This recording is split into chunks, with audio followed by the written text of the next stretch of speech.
बिस्मिल्लाहिर्रहमानिर्रहीम। अस्सलामुअलैकुम। मुझे कहाँ मालूम था कि मेरी ज़िंदगी में क़यामत यूँ दबे पाँव आ जाएगी।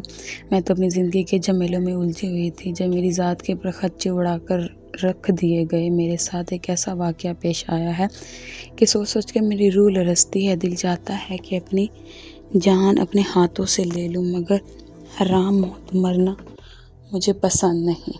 मुझे मालूम है मेरे साथ जो भी घटना घटी है इसमें सारा कसूर मेरा ही है। दुनिया वाले जब मुझ पर रहम खाते हैं और दूसरों को मौजू इल्ज़ाम ठहराते हैं तो मैं भी दूसरों को ही बुरे अलकाबात से नवाजती हूँ। मेरी ज़िंदगी की कहानी ऐसी है जिसे सुनकर या तो आप मुझसे शदीद नफ़रत करने लगेंगे या फिर मुझ पर रहम खाने लगेंगे। मैं अपनी ज़िंदगी का एक किस्सा आपको सबसे भयानक बात से सुनाना शुरू करती हूँ।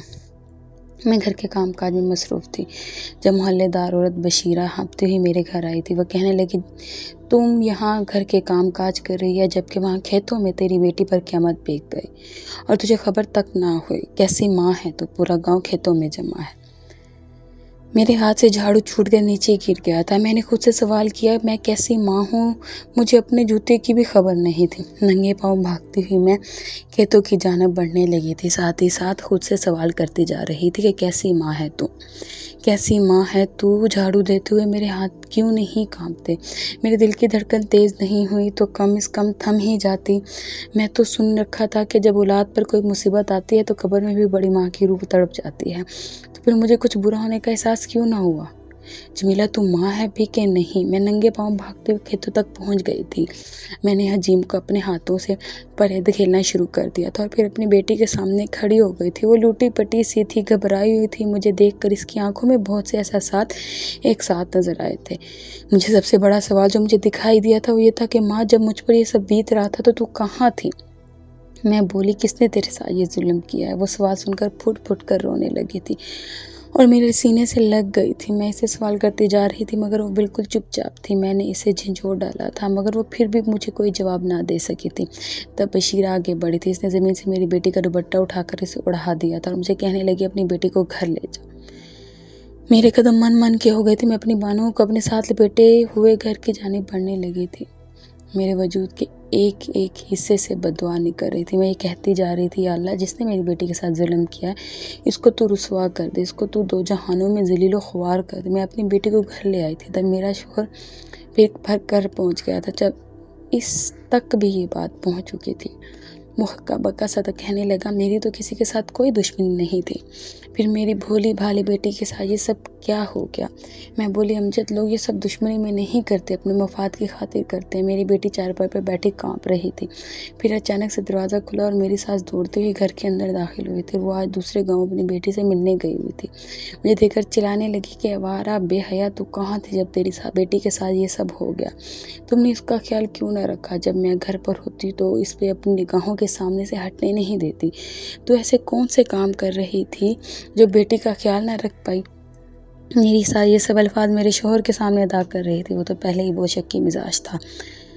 मैं रोती रही थी। इस दुनिया में इस वाक़े का दुख मुझसे ज़्यादा और किसी को हो सकता था भला? मगर मुझे इस कसूरवार ठहराया जा रहा था। हम गांव के मकीन लोग यहाँ कहाँ जानते थे कि ऐसी घटना जब घट जाए तो सबसे पहले लड़की को अस्पताल ले जाया जाता है, इसकी रिपोर्ट बनाई जाती है, फिर थाने में पर्चा दर्ज कराया जाता है। हम तो सादा लो से लोग रो पीट कर खुद ही चुप कर जाते थे। खैर, मैं अपने शोहर से कहा कि तुम सुबह ये वाक़या पंचायत के पास लेकर जाना। इसने हामी भर ली थी। मैं अपनी बेटी को अपने कमरे में ले गई थी। इससे सवाल पूछती रही मगर वो कोई खातिर जवाब नहीं देती थी क्योंकि मेरी बेटी दीवानी थी। वो एक ही जुमला दोहराती थी, अम्मी, मुझे बहुत डर लग रहा है। मैंने अपनी बेटी को दिलासा दिया, तसल्ली दी, मगर इसका खौफ किसी सूरत कम होने में नहीं आ रहा था। सुबह हुई तो मेरा शोहर बोला कि बानों को तैयार कर दो। मैंने सरपंच साहब से बात कर ली थी। मैंने एक बड़ी सी स्याह चादर बानों को उड़ा दी थी। खुद भी चादर ओढ़कर अपने शोहर के कमरा चल दी थी। मेरी सास भी साथ थी। पंचायत लगाई गई थी। सरपंच ने मेरी बेटी को अपने पास बुलाया और इसके सर पर हाथ रखकर बोला, बेटी, कल क्या हुआ था? वो कहने लगी, मैं खेलती खेलती खेत आ गई अब्बू के पास। अब्बू कहा था, मुझे नजर नहीं आया। फिर एक बड़े से अंकल ने मुझे मारना। वो रोने लगी थी। सरपंच कहने लगे, बेटी, तुम मुझे बताओ अंकल कौन था?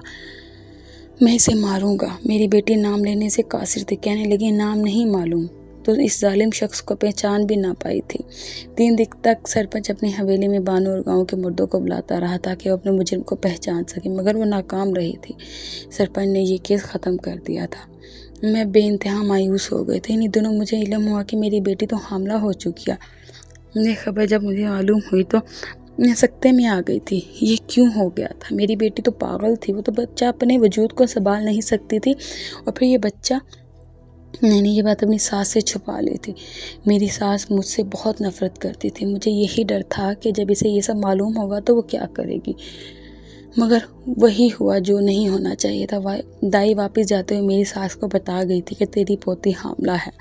ये खबर सुनकर मेरी सास किसी सांड की तरह मुझ पर पल पड़ी थी। इसने आते ही मुझे मारना पीटना शुरू कर दिया था। मेरे शौहर के सामने भी इसने खूब हंगामा मचाया था।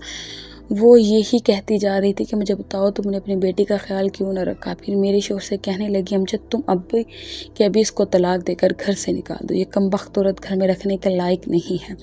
मेरे शौहर ने अपनी माँ के आगे हाथ जोड़ दिए और बोला, अम्मी खुदा के वास्ते मेरी जान छोड़ दो। मैं इस वक्त जिस अजियत से गुजर रहा हूँ इसलिए मुतल्लिक कोई सोच भी नहीं सकता। मैं मानता हूँ कि ये दीवानी है, पागल है, मगर है तो मेरी बेटी ही ना, है तो मेरी इज्जत ही ना। मैं सच बता रहा हूँ, अगर घर के यही हालात रहे तो मैं छत से कूद कर जान दे दूँगा। मेरी साथ अपने इकलौते बेटे से बेइंतहा मोहब्बत करती से, इसलिए डर कर चुप कर गई थी। वक्त यूं ही गुजरता गया था। एक दिन हमारे घर के मोहल्ले के इमाम साहब आए थे। कहने लगे, मैं अमजद से मिलने आया हूँ। जब तक मेरी बेटी के साथ जुल्म हुआ था तब से अमजद सारा दिन घर ही पड़ा रहता था। वो ना कहीं आता था और ना ही जाता था। अमजद को मैंने जाकर बताया कि मौलवी साहब तुमसे मिलने आए तो वो हैरान हुआ था। कहने लगा, इन्होंने मुझसे क्या कहना है। मैं बोली, इसका बात का मुझे इल्म नहीं है। मैं इन्हें सहन में बिठा दिया, इसे आकर मालूम कर लो। अमजद ने मेरी बात मान ली थी। वह बाहर आया और मौलवी साहब के सामने मुअद्दब सा होकर खड़ा हो गया था। कहने लगा, जी आपने मुझे याद किया। मौलवी साहब ने अमजद को अपने पास बिठा लिया और कहने लगे, बानो मेरी बेटी है। अमजद साहब ये अल्फाज सुने तो फूट फूट कर रोने लगे थे। जब से ये वाक़या रोनमा हुआ था मैंने आज अमजद को इस तरह से बलक बलक कर रोते हुए, मेरी बच्ची बेगुनाह है, मासूम है, वो तो मुझे ढूंढ ही रही थी कि गलीचों में। मुझे नहीं इल्म किसने मेरी बच्ची की मासूमियत का फ़ायदा उठाया। आप तो अल्लाह वाले हैं ना, आप तो दिन रात अल्लाह के घर की खिदमत करते रहे हैं। आप दुआ करें वो शख्स मेरे सामने बेनिकाब हो जाए जिसने सब किया है। मैं हरामजादे को अपने हाथों से कैफर करदार तक पहुँचाऊँगा। मैंने महसूस किया था अमजद की बात सुनकर मौलवी साहब का रंग मुतगैर हो गया था। बहुत घबरा गए थे। बड़ी देर तो हमारी सहन के में खामोशी छाई रही थी। फिर मौलवी साहब बड़ी देर बाद बोले थे। वो कहने लगे, अमजद जो होना था वो हो गया। हम माजी में हुए वाक़े को अपनी ज़िंदगी से निकाल नहीं सकते। मेरे बेटे, मैं तुमसे ये कहने आया हूँ कि इन बातों को पीछे छोड़कर अब आगे का सोचो। अमजद बोला, क्या सोचूं? मौलवी साहब, ये क्या मैं नाना बनने वाला हूँ? इस बच्चे का नाम मुझे क्या रखना चाहिए? अमजद आज अपने दिल के फपोले फोड़ रहा था। वो हम औरतों से तो कोई बात नहीं करता था।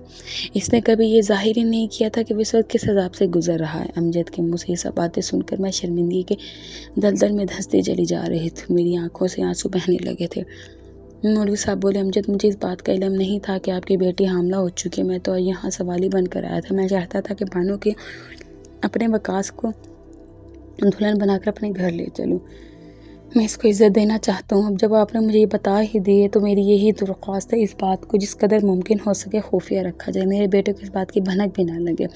जब एक बार शादी हो जाएगी तब बात के बाद में देखी जाएगी। मैं मौलवी साहब, मैं आपकी नेकी के इस जज्बे की कदर करती हूँ, मगर मेरी बेटी पागल है, जबकि वकास तो एक पढ़ा लिखा और सुलझा हुआ इंसान है। मुझे इल्म है कि वो शहर से डॉक्टरी की तालीम हासिल करने गया। वो मेरी बेटी को कैसे कबूल करेगा? इसकी तो ज़िंदगी रुल कर रह जाएगी। मौलवी साहब के चेहरे पर बेबसी दर आई थी। वो कहने लगी, बेटी मुझे खाली हाथ मत वापस भेजना। मैं बानो का रिश्ता ले आया हूँ, मुझे ये रिश्ता दे दो। तब मेरी सास बानो को कमरे से बाहर ले आई थी और मौलवी साहब के सामने करके बोली, आज से ये आपकी हुई। बेशक अभी इसका निकाह पढ़वा कर इसे साथ ले जाए। बानो की नज़र जैसे ही मौलवी साहब पर पड़ी वो बेतहाशा घबरा गई थी और मेरे सीने से लग कर बिलखने लगी थी। बोले, मैं मुझे बचा लो। मौलवी साहब ने जब ये मंजर देखा तो वो भी परेशान हो गए थे, इसलिए जल्दी से उठकर घर से बाहर निकल गए। बानो का ये रवैया मेरे लिए हैरानकुन था। जबकि मेरी सास हम जैसे बोली, बेटा मैं तो कहती हूँ कि मौलवी साहब को हाँ कह दो। मुझे बताओ तुमने क्या सोचा है? हमसे बोला, अम्मी मैंने क्या फ़ैसला करना है? मैंने तो यही सोच कर हैरान हो रहा हूँ कि कहाँ मौलवी साहब का बेटा और कहाँ मेरी बेटी। ये जोड़ नहीं बनता। फिर मौलवी साहब कैसे क्या सोची कि बानो का रिश्ता ले आ गए। मेरी सास बोली, बेटी ये खुदा तरसी है, मौलवी साहब बहुत ही नेक रूह है, वो अल्लाह को राज़ी करना चाहते हैं। जब भी हमारी बानों को बहू बनाकर ले जाना चाहते हैं, मेरी बानों तो हाँ कह दो। अमजद ने मेरी तरफ सवालिया नज़र से देखा था। मैं बोली, अमजद मुझे कुछ अजीब सा महसूस हो रहा है। मेरी सास मुझे गुस्से से देख कर बोली, जब तेरी बेटी पर इतनी बड़ी क़यामत बीत रही थी तब तुम्हें अजीब सा महसूस नहीं हुआ था क्या? मैंने बानो का हाथ पकड़ा और इसे अपने साथ कमरे में ले गई थी। मैं बोली, बानो मुझे बताओ, तुम मौलवी साहब की जानिब देखकर डर क्यों गई थी? बानो बोलने लगी, अम्मी मुझे बचाओ। मेरी बच्ची अपनी बात ठीक तरीके से समझा नहीं सकती थी, इसलिए जब ही चुप कर गई थी। मगर बानो के इस रवैये ने मुझे चौंकने पर मजबूर ज़रूर कर दिया था। इस दिन के बाद मौलवी साहब हमारे घर नहीं आए थे। वो बाहर से अमजद के साथ मिलते रहे थे और इसी रिश्ते के लिए मजबूर करते रहे थे। अमजद ने इस मुतालिक से मुझे कुछ भी नहीं बताया। एक दिन मेरा शौहर घर आया तो मुझे बोला, जमीला बानो को जल्दी जल्दी तैयार कर दो, इसकी बारात आ रही है। मैंने शशद सी निगाहों से अमजद की जानिब देखा था और बोली, किसकी बारात और कैसी बारात? अमजद बोलवा, मौलवी साहब के बेटे वकास की बारात हमारी बानों के लिए आ रही है। मैं हैरत से बोली, अमजद तुमने मुझसे मशवरा करना भी गवारा नहीं किया? तब अमजद बोला, मैंने अम्मी से पूछ लिया था, इन्हें इस रिश्ते से कोई इतराज़ नहीं, इसलिए मैं सारे मामला तय कर दी। मैं बोली, अमजद बानो की माँ मैं हूँ या आपकी अम्मी? अमजद की आंखों में खून उतर आया। नफरत अंगेज आंखों से मुझे देखा तो बोला, तुम बानो की माँ कहलाने की हकदार नहीं हो। बचपन से लेकर अब तक मेरी माँ ने इसे पाला था। एक दिन तुम्हारे आसे पास छोड़कर गई थी तो तुमने इसका ख्याल नहीं रख सकी, इसलिए बानो की ज़िंदगी का हर फैसला मैं और मेरी माँ ही करेंगे। मैं चुप कर गई थी। बारात आई थी। बानो का दूल्हा वकास शहजादों से कम न था। मैं खुश थी, मगर बानो की नज़र मौलवी साहब पर पड़ी थी तो वो तड़प कर रह गई थी। वो बहुत घबरा गई थी। वो बचाओ बचाओ कह रही थी। मैं माँ थी, ये सब कैसे इग्नोर कर सकती थी भला? मैंने अमजद का हाथ पकड़ा और उसे अपने साथ कमरे में ले गई। बोली, अमजद तुमने नहीं देखा क्या बानो मौलवी साहब की जानिब देखकर डर जाती है, घबरा जाती है? तुम ये सब नज़रअंदाज कैसे कर सकते हो? अमजद की आंखों में मेरी नफरत ही नफरत थी। वो बोला, जैसे मैं आज तक इस बहुत सी चीज़ों का नज़रअंदाज करता हूँ, ये भी कर दूंगा। शायद तुम्हारी बानो को यहीं पर होगी। मैं बेबस हो चुकी थी। मैंने चुप साध ली थी। यूँ मेरी बानो डरती हुई, सहमी हुई, रोती हुई वकास से ब्याह करके घर चली गई थी।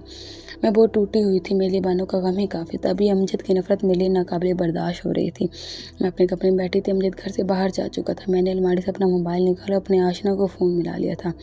पिछले कई बरसों से मेरा और शाहिद की टेलीफोनिक दोस्ती थी। किसी को भी इस बात का इल्म नहीं था। मैं अपने शौहर को धोखा दे रही थी, मगर मेरी सास ये सब जानती थी तो मुझसे बहुत नफरत करती थी।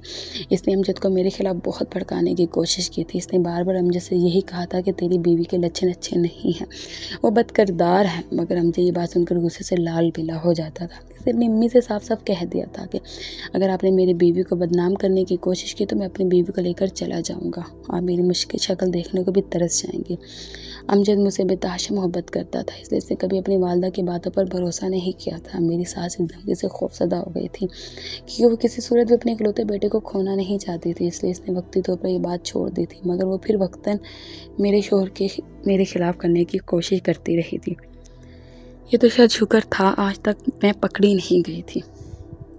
जिस दिन मेरे बेटे के साथ ये सानिया पेश आया था, इस दिन भी मेरी बात शाहिद के साथ हुई थी। हम दोनों की दोस्ती तो कई साल पुरानी थी, पर हम कभी एक दूसरे से मिले नहीं थे। अब हर वक्त मिलने की ज़िद किया करता था। मेरी अक्ल पे ताले पड़ गए थे। मैं रज़ामंद हो गई। इस दिन इत्तेफाक से मेरी सास दूसरे गाँव चली गई थी और शौहर तो रोज़ाना की तरह काम पर चला गया था। इससे मैंने शाहिद से कह दिया था कि मुझसे घर आकर मिल लिया। मैं घर की सफाई करने लगी थी और इस दौरान मेरी बेटी घर से बाहर निकल गई। सोच रही थी कि शाहिद से ये कहूँगी, क्या कहूँगी। मुझे इल्म ही नहीं हुआ था कि मेरी बेटी को घर से निकले हुए बड़ी देर हो गई थी। फिर ये सब कुछ हो गया था। मैंने अपने खुफिया मोबाइल ऑफ करके अलमारी में रख दिया था। आज मैंने मोबाइल निकाला और शाहिद को कॉल मिला दी थी। मैं इससे बात करने लगी थी, तभी अमजद कमरे में आ गया। मुझे कुछ खबर ही नहीं हुई थी। इसने मेरे हाथ से मोबाइल अच्छे कर अपने कान से लगा लेते और मेरी सारी दुनिया तहस नहस हो गई थी। मुझे तलाक देकर घर से निकाल दिया था। जिस दिन मेरी बानो की शादी हुई थी, इसी दिन मुझे तलाक हो गई थी। मैं बेअसरा थी, कहाँ जाती, ज़िंदगी मुझ पर तंग हो गई थी। मैं रुलती रही थी। ये कुछ माह मेरी ज़िंदगी के सबसे खौफनाक महीने थे। मुझे बानो की कुछ खबर नहीं थी। एक दिन दिल के हाथों मजबूर होकर मैं मौलवी साहब के घर चली गई थी। मुझे इल्म हुआ कि बानो बच्चे को जन्म दे चुकी है। मैंने जैसे ही बच्चे को देखा तो सद्दे में गिरी, जबकि मौलवी साहब की चीखें निकल गई थी। मेरा नाम जमीला है। मैं वतन के बायस पूरे गाँव में मशहूर थी। मैं किसा कुम्हार की बेटी थी। बर्तन बना के बेचते थे तो हमारा घर चलता था। इन दिनों मैं अपनी जवानी के अरूज पर थी जब अमजद हमारे घर से कुछ बर्तन खरीदने आया था।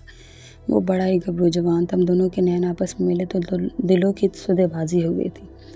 हम एक दूसरे को चाहने लगे थे। अमजद ने कहा कि मुझसे शादी करना चाहता है, मगर चूँकि वो एक अच्छे और खाते पीते घराने का इकलौता बेटा था, इसलिए अमजद के वालिदैन इस रिश्ते पर रज़ामंद नहीं हो रहे थे। अमजद ने 2 साल अपने वालिदैन को मानने की कोशिश की थी, मगर वो रज़ामंद नहीं हुए। तो अमजद ने मुझसे कहा कि चलो हम घर से भाग चलते हैं। मुझे ये मंजूर नहीं था, मैं क्या करती। इसकी मोहब्बत में पाउल बिल्कुल दीवानी हो गई थी और अमजद के साथ घर से भाग गए थे। जब इसके वालिदैन को मालूम हुआ तो इन्होंने खूब आवेला किया था, मगर अब क्या हो सकता था। अमजद ने ये कह दिया कि वो मुझे किसी सूरत में छोड़ेगा। अमजद के वालिदैन मजबूर हो गए, मुझे अपना घर ले गए। अमजद ने मुझे पहले ही खबरदार कर दिया था। कहने लगा, जमीला तुम्हारी ज़िंदगी का असल इम्तिहान अब शुरू हो रहा है, क्योंकि मेरी वालदा बहुत ही सख्त औरत है।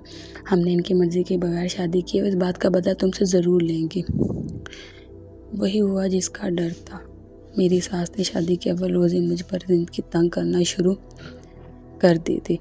इन्होंने मेरे जाते घर से सारी मुलाजमाओं को हटा दिया था। इनका घर बहुत बड़ा वसी था, मैं तो सफाई करके याद ही रह गई थी। फिर किचन की जिम्मेदारी भी मुझ पर ही थी। मेरी सास मुझे हर वक्त काम पर लगाए रखती थी और तो मुझे के साथ बात करने की भी इजाज़त नहीं थी। रात के वक्त मेरी सास जानबूझकर अपनी तबीयत ख़राब कर लेती और अमजद को कहती कि मेरे साथ सहन में लेट जाऊँ। यूँ मैं और अमजद कई रोज़ एक दूसरे की शक्ल देखने के भी तरस जाते थे। फिर यूँ हुआ कि अल्लाह ने मुझे उम्मीद दी। मेरी सास को जब इस बात का इल्म हुआ तो इसने मुझसे इतनी मुशक्क़त कराई कि हमल ज़ाया हो गया। मैं तो टूट कर रह गई थी। खैर दूसरी बार मेरी सास डाइन बनकर मेरे बच्चे को खा गई थी। फिर ये ना ख़त्म होने वाला सिलसिला चल निकला था। मेरे 5 हमल ज़ाया हो गए थे। मैं तो दुख और सदमे से दीवानी हो गई थी। जबकि सास ने हम जैसे कहना शुरू कर दिया था कि तेरी बीवी बांझ है, ये तुझे बच्चा नहीं दे सकती, इसको तलाक देकर फारिग करो। तब अजय ने मेरा बहुत साथ दिया था। मेरी शादी को 4 साल बीत चुके थे और 4 साल मेरी सास ने मुझ पर हराम करते थे। इन्हीं दिनों में फिर से हमला हो गई। ना मुझे पता चला और ना ही मेरी सास को। इस तरह मेरा हमल बच गया। जब पेड़ बाहर को आया तब तक बहुत देर हो चुकी थी। मेरी सास मेरा कुछ भी नहीं बिगाड़ सकती थी। फिर घर बानो अल्लाह की रहमत बनकर आई थी। बहुत ही सेहतमंद बच्ची थी, हट्टी कट्टी थी। मैं बहुत खुश थी, मगर सास ने मुझे ये खुशी भी छीन ली थी। इसने पैदाइश के दूसरे दिन ही बानो को मेरी गोद से छीन लिया था। ये कह कर के बच्ची पालने का सलीका नहीं है। अमजद बहुत खुश था कि मेरी अम्मी बानो से तो प्यार करती है ना। अमजद को उम्मीद थी कि मेरी सास मुझे भी कबूल कर लेगी। मेरी सास ने मेरा दूध भी छुड़वा दिया था और 1 हफ्ते की बानो को गाय का दूध देने लगी, ताकि मैं दूध के बहाने भी अपनी बेटी को ना छू सकूँ। मेरे 5 हमल ज़ाया हुए थे और अब कहीं जाकर मैं माँ बनी थी।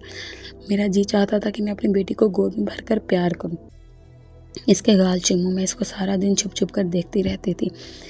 अल्लाह दुआएं करती थी कि मेरी बीवी मुझसे मिला दे बेटी। मैंने अमजद से भी कहा था, वो हंस दिया करता था और कहता था कि ये औलाद तुम मम्मी को दे दो, हमें अल्लाह और दे देगा। वो मर्द था, ऐसी बातें कर सकता था। खैर एक रात मेरी बेटी के रोने की आवाज़ें आती रही थी। मैं बार बार सास के कमरे का दरवाज़ा खटखटाती रही। कहने लगी बस हल्का सा बुखार है, बच्ची को सुबह तक ठीक हो जाएगी। मगर मुझे करार कहाँ आना था। सारी रात सास के कमरे के बाहर खड़ी रहती। सुबह बच्ची के हाथ पाँव मुड़ गए, इसको झटके आए और जहनी तौर पर माजूर हो गई। मेरी सास कहने लगी, इसने तो जमीला बेटी को पाल पर जन्म दिया है, जबकि मुझे इल्म था कि मेरी बच्ची बिल्कुल ठीक थी। 6 साल शादी के 6 साल ही बाद मुझे और अमजद में दूरी आ गई थी। मेरी बेटी दीवानी हो गई थी। सास बात बेबात हाथ उठाती थी। जिंदगी बहुत तंग हो गई थी। एक बार चौधरी का बेटा शायद हमारे घर आया था। कहने लगा, आए तो तुम्हारे शोहर के पास था, मगर मैंने सुन रखा है कि तुम्हारी सास तुम पर जुल्म करती है। मैंने झट से सारा किस्सा शाहिद को बता दिया था। इसने अपना मोबाइल नंबर दे दिया था और बोला फिर सास से तशद्दुद किया तो मुझे बताना। मैंने सोचा चौधरी साहब का बेटा है, शायद मेरी कुछ मदद कर दे। इसे मैं जब भी शायद से मार खाती, शायद को फ़ोन करके ज़रूर बताते। इसने मेरी मदद तो नहीं की थी, मगर इस पर बात करके दिल को सुकून मिल जाता था। बाद में पता चला कि शायद तो मेरे हुस्न से मुतासिर था, इसलिए इसने मुझे अपना नंबर दिया था और यूँ हम दोनों एक दूसरे से दोस्ती हो गई थी। मैंने घर के हालात से तंग आकर शायद में सुकून ढूंढना शुरू कर दिया था और इसकी वजह से मुझे तलाक हो गई थी। मैंने बानो की गोद में पकड़े बच्चे को देखा तो हैरान रह गई थी, क्योंकि वो तो हूबहू शाहिद जैसा था। मैं फ़ौरन सजदे में गिर गई, क्योंकि बानो के मुजरिम का सुराग मिल गया था। मैं बानो का हाथ पकड़कर इसे चौधरी की हवेली में ले गई थी। बानो ने अपने मुजरिम को पहचान लिया था। शाहिद ने भी इकरार जुर्म कर लिया था। कहने लगा, गया तो मैं जमीला के लिए था, मगर इसकी जवान बेटी को देखकर ईमान डगमगा गया था। यानी मेरी बेटी पर जो मुसीबत आई थी वो इसकी बदकिरदार माँ की वजह से आई थी। मुझे उससे बेइंतहा नफरत हो गई थी। खैर चूँकि बानो जहनी तौर पर ठीक नहीं थी, इसलिए मैंने वो बच्चा चौधरियों को ही दे दिया था। मौलवी साहब फूट फूट कर रोते रहते, क्योंकि वो कहने लगे जब चौधरी का बेटा शायद बानो को खेतों की जानिब लेकर जा रहा था, तब इन्होंने बानो को देख लिया था। बानो ने बचाओ बचाओ भी कहा था, मगर वो इसकी तरफ तवज्जो नहीं दे पाए थे, क्योंकि जमात खड़े होने का वक्त हो चुका था। इसलिए वो मज़ीद चले गए थे। बाद में जब इनको इस घटना का इल्म हुआ तो वो बहुत परेशान हुए थे, इसलिए अपनी बेटी की शादी बानो से कर दी थी। बानो भी शायद मौलवी साहब की जानिब देखकर बचाओ बचाओ इसलिए कहती थी ताकि हमें इल्म हो जाए कि इसने इनसे मदद भी मांगी थी। खैर सारा मामला सुलझ गया था। बाद बानो के इलाज की खातिर शहर ले गया, जबकि मेरी सास को फालिज का अटैक हो गया और बिस्तर पड़ी अपनी मौत की दुआ करती रहती है। मैं अपनी ज़िंदगी शहर के एक दारुल में बसर कर रही हूँ। मैं अब अपनी ज़िंदगी की कहानी आपको सुना दी। अब आप ही बताएं, आपको मुझसे हमदर्दी होगी या नफ़रत? इस तरह की सबक आमोज़ कहानियाँ डेली हासिल करने के लिए मेरे चैनल को सब्सक्राइब करें, लाइक करें और शेयर करें और बेल आइकन के बटन को दबाना ना भूलें ताकि इस तरह की नई वीडियो की नोटिफिकेशन आपको बर वक्त मिल सके। शुक्रिया। फ़ी अमान अल्लाह।